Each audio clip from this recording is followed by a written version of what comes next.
بیوہ برسر روزگار ہے تو اس کو زکوٰۃ دینے کا کیا حکم ہے؟ چنانچہ اگر بیوہ برسر روزگار ہے، مقروض نہیں ہے اور معاشی تنگی بھی اس کو محسوس نہیں ہو رہی ہے، تو ایسی بیوہ کو بلا وجہ زکوٰۃ نہیں لینی چاہیے اور نہ ہی لوگوں کو ایسی بیوہ کو زکوٰۃ دینا چاہیے۔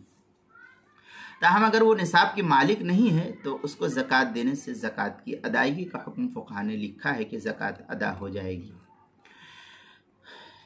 اس سلسلے میں فتاویٰ تاتار خانیہ وغیرہ کے اندر ہے، وفی التجرید وَيَحِلُّ لِلْفَقِيرِ الْكُسُوبُ أَخْذُ الصَّدَقَةِ وَيَكْرَهُ لَهُ الطَّلَبُ۔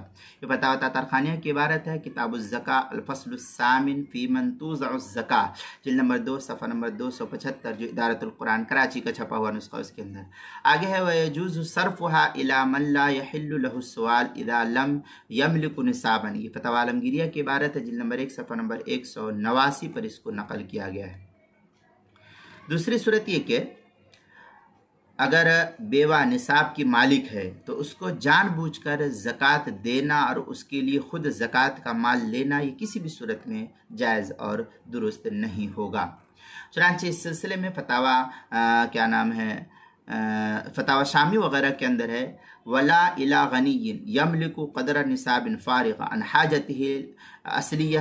اس طریقے کی عبارت البحر الرائق، جلد نمبر 2 صفحہ نمبر 244، تنویر الابصار مع الشامی باب المصرف، جلد نمبر 2 صفحہ نمبر 345 کے تحت جو اس کو نقل کیا گیا، اور زکوٰۃ کے مسائل کا انسائکلوپیڈیا حروف تہجی با عنوان ہے بیوہ برسر روزگار، اس کے صفحہ 93 پر اس کو نقل کیا گیا ہے، وہاں دیکھ سکتے ہیں۔